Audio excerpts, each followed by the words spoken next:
Praise the Lord. கர்த்தருடைய பரிசுத்த நாமம் மகிமைப்படுவதாக. இன்றைய தியானம் 1 நாளாகமம் 9ஆம் அதிகாரத்திலிருந்து 11ஆம் அதிகாரம் வரை. இந்த நாள் தியானத்திற்கான தலைப்பு மறுபடியும் போராடு. கிறிஸ்தவ வாழ்க்கை என்பது ஒரு போராட்டம். நாம் நம்முடைய வாழ்க்கையை எப்படி பார்க்கிறோமோ அதே மாதிரி தான் வாழ்வோம். ஒரு சிலர் தங்களுடைய வாழ்க்கையை ஒரு விளையாட்டை போல பார்க்கிறார்கள். அவர்கள் அதே மாதிரி தான் தங்களுடைய வாழ்க்கையில் ஒவ்வொரு காரியத்தையும் ஒரு விளையாட்டை போல செய்வார்கள். இன்னும் ஒரு சிலர் வாழ்க்கையை ஒரு பொழுதுபோக்கை போல பார்க்கிறார்கள். அப்போ அவங்க செய்யக்கூடிய காரியமெல்லாம் ஒரு பொழுதுபோக்குக்காக செய்கிறது மாதிரி இருக்கும். ஆனால் அப்போஸ்தலனாகிய பவுல் சொல்லுகிறார், நல்ல போராட்டத்தை போராடினேன், ஓட்டத்தை முடித்தேன். இப்போ பவுலை பொறுத்த வரைக்கும் அவர் தன்னுடைய வாழ்க்கையை ஒரு போராட்டமாக பார்த்தார். அதனால தான் தன்னுடைய வாழ்க்கையினுடைய கடைசியில் அவர் சொல்லுகிறார், ஆண்டவர் எனக்கு கொடுத்த அந்த நல்ல போராட்டத்தை நான் போராடி முடித்தேன்.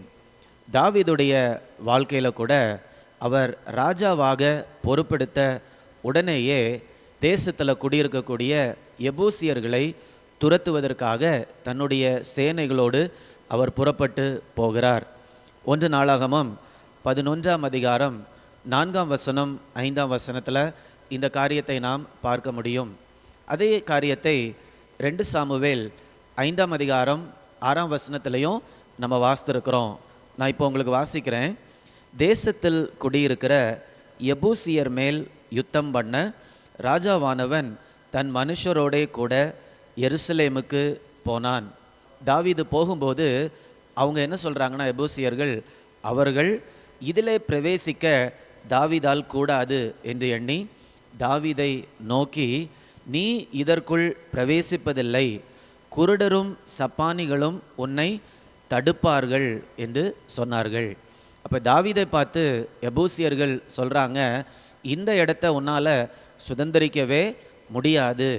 ஒன்றுக்கும் உதவாத நபர்களைப் போல இருக்கக்கூடிய குருடர்கள் சப்பானிகள் இவர்களே உன்னை என்ன பண்ணிடுவாங்க, விரட்டி விடுவார்கள், தடுத்து விடுவார்கள் என்று இவங்க படையெடுத்து போகும்போது அவர்களை தடுக்கிறதை நாம் இந்த இடத்துல பார்க்குறோம். ஆனால் தாவீதும் தாவீதோட கூட இருந்தவங்களும் அவங்க சோர்ந்து போகவில்லை. அதுக்கு அடுத்த வசனம் இப்படி ஆரம்பிக்கிறது, ஆனாலும் இவங்க இப்படி தடுக்கிறாங்க, தடைக்கற்களை போல முன்னால் வார்த்தைகளை பேசுகிறாங்க, உங்களால் முடியாது என்று சோர்ந்து போக பண்ணுகிறார்கள். ஆனாலும் வேதம் சொல்லுகிறது, தாவீது சியோன் கோட்டையை பிடித்தான், அது தாவீதின் நகரம் ஆயிற்று. அப்போ அவங்க சொல்கிறத பார்த்து இவங்க நின்று விடலை. முதல்ல அவங்க போர் எடுத்து போகிறாங்க. ஆனால் அவர்கள் சொல்லுகிறத பார்த்து நின்று விடாமல் மறுபடியுமாக என்ன பண்ணுறாங்க, முன்னால் போய் அந்த எருசலேம் கோட்டையை அவர்கள் பிடித்து விடுகிறார்கள். நம்முடைய வாழ்க்கையிலையும் கூட கர்த்தருக்கு கீழ்ப்படியும் போது ஒரு சில காரியங்களை செய்வதற்கு நம்ம முன்னால் போவோம். அப்போ எபூசியர்கள் சொன்னது மாதிரி தான் நம்ம சுற்றி இருக்கிறவங்க சொல்லுவாங்க, ஒரு வேளை உன்னால் முடியாது, இது உனக்கு முன்னால் எவ்வளோ பேர் முயற்சி செய்து அவர்கள் தோற்று போனார்கள், உன்னால் இதை செய்யவே முடியாது. ஆனால் அப்படிப்பட்ட நேரத்தில் கூட நம்ம நின்று விடாதபடிக்கு மறுபடியுமாக என்ன பண்ண வேண்டும், போராட வேண்டும். ஒருவேளை நம்ம போராடி ஜெயிக்க முடியாமல் பாதியில் கீழே விழுந்தாலும் சரி, எழும்பி திரும்பவுமாக எழும்பி நாம் என்ன செய்ய வேண்டும், போராட வேண்டும். ஏனென்றால் கிறிஸ்தவ வாழ்க்கை ஒரு போராட்டம். அதில் நாம் தோற்று போவதற்காக இந்த ஓட்டத்தில் ஆண்டவர் நம்முடைய பெயரை அவர் இணைக்கவில்லை. நாம் ஜெயிப்பதற்காக ஆண்டவர் நம்முடைய பெயரை இந்த போராட்டத்தில் அவர் இணைத்திருக்கிறார். அது மாத்திரமல்ல, தாவீதோடு கூட சேர்ந்த யுத்த வீரர்கள் எல்லாருமே பலவான்களாக தான் இருந்தார்கள். அவர்கள் யாருமே அந்த யுத்தத்தில் பாதியில் விட்டு ஓடுகிறவர்களாக இல்லை. 11ஆம் அதிகாரம் 13ஆம் வசனத்தை நாம் வாசிக்கும்போது, பெலிஸ்தர் வார்கோதுமை நிறைந்த வயல் நிலத்தில் யுத்தத்திற்கு கூடி வரும்போது ஜனங்கள் பெலிஸ்தியரை கண்டு ஓடி போனார்கள். இவன் தாவீதோடே அங்கே இருந்தான். இவன் என்றால் யார் என்றால் எலியேசர். எலியேசர் தாவீதுடைய போர் சேவகர்களில் ஒருவன். அவன் தாவீதோடு கூட அங்கேயே இருந்தான், ஓடிவிடவில்லை. அடுத்த வசனம் சொல்லுது, அப்பொழுது அவர்கள் அந்த நிலத்தின் நடுவே நின்று அதை காப்பாற்றி பெலிஸ்தியரை மடிங்கடித்தார்கள். ஸோ இந்த வசனத்தில் நம்ம பார்க்குறோம், பாதி பேர் என்ன பண்ணிட்டாங்க, சுற்றி இருந்த ஜனங்கள் எல்லாம் பெலிஸ்தியரை பார்த்து பயந்து ஓடிவிட்டார்கள். ஆனால் எலியேசர் தாவீதோட கூட நின்று பயப்படாமல் போராடி அந்த யுத்தத்தில் வெற்றியை வாங்கி கொடுத்தார்.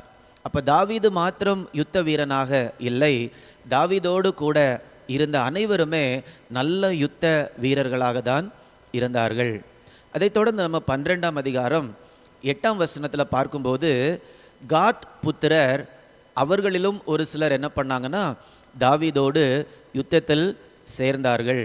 அவர்கள் பரிசையும் ஈட்டியையும் பிடித்து, அவங்கள பார்க்கறதுக்கு எப்படி இருந்ததுன்னா, 8ஆம் வசனம் சொல்லுகிறது, சிங்கத்துடைய முகத்தை போல காணப்பட்டது. அவ்வளவு வலிமை வாய்ந்தவர்களாக இருந்தார்கள். 14ஆம் வசனம் இவ்வாறு சொல்லுகிறது, காத் புத்திரர் அவர்களில் சிறியவன் 100 பேருக்கும் பெரியவன் 1000 பேருக்கும் சமம். இந்த சமம் என்ற வார்த்தை இதில் இல்லை, சேர்வைக்காரராய் இருந்தார்கள் என்று சொல்லப்பட்டிருக்கிறது. ஆனால் ஆங்கில வேதத்தில் ஒரு சில முக்கியமான மொழிபெயர்ப்புகளில் சமம், ஈக்குவல் அப்படி வருகிறது. அந்த காத் புத்திரரில் சிறியவர்களாக காணப்பட்டவர்கள் 100 பேருக்கு சமமாக இருந்தார்கள். அதில் பெரியவர்களாக இருந்தவர்கள் 1000 பேருக்கு சமமாக இருந்தார்கள். அந்த நாட்களில் இருந்த போராட்டத்தில் தாவீது ராஜாவோட இந்த யுத்த வீரர்களெல்லாம் சேர்ந்தார்கள். இன்றைக்கும் இயேசு ராஜாவாக இருக்கிறார், யூத ராஜ சிங்கமாக இருக்கிறார். அவர் இந்த பூமியில் அவருடைய ராஜ்யத்தை கொண்டு வருவதற்கு அவரோடு கூட இணையக்கூடிய யுத்த வீரர்களை அவர் தேடிக்கொண்டிருக்கிறார். நீங்களும் நானும் இயேசுடைய யுத்த சேனையில் சேருகிறவர்களாக இருக்கிறோமா? இன்றைக்கி நிறைய பேர் வாழ்க்கையில் துன்பம் இல்லாத அல்லது ஒரு எளிதான முறையில் எப்படியாவது வாழ்க்கையை வாழ்ந்து முடித்துவிட வேண்டும் என்று சொல்லக்கூடிய மனநிலையில் காணப்படுகிறார்கள். எந்த ஒரு பிரச்சனையும் இல்லாமல் அப்படியே சாஃப்டாக அப்படியே நம்ம வாழ்க்கையை முடித்துவிட வேண்டும் என்று. ஆனால் கிறிஸ்தவ வாழ்க்கையில் ஆண்டவருடைய ராஜ்யத்திற்காக நாம் முன்னேற்றத்தை பார்க்க வேண்டும் என்றால் அது யுத்தத்தோடு கூட தான் நம்ம அந்த முன்னேற்றத்தை பார்க்க முடியும். அன்றைக்கு தாவீதோடு கூட இருந்த அதே ஆண்டவர் யுத்த வீரராக இன்றைக்கு நம்மோடு கூட இருக்கிறார். அவருடைய பெயர் சேனைகளின் அதிபதி. 11ஆம் அதிகாரம் 9ஆம் வசனத்தில் சேனைகளுடைய கர்த்தர் அவனோடு கூட இருந்தார். அன்றைக்கு தாவீதோடு கூட சேனைகளின் கர்த்தர் இருந்தபடியால் ஒரு யுத்தத்தில் கூட தாவீது தோற்று போகவே இல்லை. மிகுந்த தைரியத்தோடு தாவீதும் தாவீதோட கூட இருந்தவங்களும் அனைத்து யுத்தங்களையும் வென்று தேசத்திற்கு அவர்கள் பாதுகாப்பையும் கொண்டு வந்தார்கள், ஆண்டவருடைய நோக்கத்தையும் நிறைவேற்றினார்கள். இன்றைக்கும் கூட கடினமான சவால்களை ஏற்றுக்கொள்ளுகிறவர்களாக நாம் காணப்பட வேண்டும். நம்முடைய வாழ்க்கையில் ஊழியத்தில் போராடுகிறவர்களாக நாம் காணப்பட வேண்டும். சவால்களை ஒரு சிலர் என்ன பண்ண மாட்டாங்கன்னா, ஏற்றுக்கொள்ள மாட்டாங்க. சவால்கள் இல்லாமல் எளிமையாக வாழ்க்கையை முடித்து விடலாம் என்று. ஆனால் கர்த்தருடைய யுத்த சேனையில் இருக்கக்கூடிய நாம் எல்லாரும் கடினமான சவால்களை தாவீதை போல அல்லது தாவீதோடு கூட இருந்த வீரர்களைப் போல சவால்களை நாம் ஏற்றுக்கொண்டு அவைகளில் வெற்றி பெற்று ஆண்டவருடைய ராஜ்யத்தை இந்த பூமியில் கொண்டு வருவதற்கு நாம் அவருடைய கரத்தில் பிரயோஜனமானவர்களாக காணப்பட வேண்டும். அப்படிப்பட்ட யுத்த வீரர்களாக கர்த்தர் இந்த நாட்களில் நம்மை மாற்றுவாராக. அன்பின் பரலோக பிதாவே, இந்த நல்ல நாளுக்காக உமக்கு நன்றி அப்பா.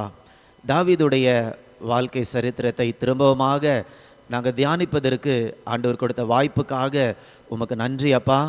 தாவீதும் தாவீதோட கூட இருந்த வீரர்களும் பலசாலிகளாக, சவால்களை சந்திக்கிறவர்களாக, போராடுகிறவர்களாக காணப்பட்டார்கள் அப்பா. அவர்கள் போராடி தேசத்திற்கு ஜெயத்தின் மேல் ஜெயத்தை கொண்டு வந்தார்கள். அதே மாதிரி இயேசு ராஜாவோடு கூட நாங்கள் சேர்ந்து இந்த யுத்த காலத்தில் போராட, நீதிக்காக போராட, ஆண்டவருடைய ராஜ்யத்திற்காக போராட, எங்களுடைய குடும்பங்களுக்காக போராட, சமுதாயத்திற்காக போராட ஆண்டவர் கிருபை தரும்படியாய் ஜெபிக்கிறேன் அப்பா.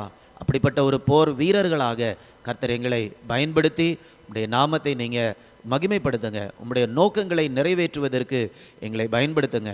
மீட்பர் இயேசுவின் மூலம் கேட்கிறேன் நல்ல பிதாவே. ஆமேன், ஆமேன். God bless you. God bless you.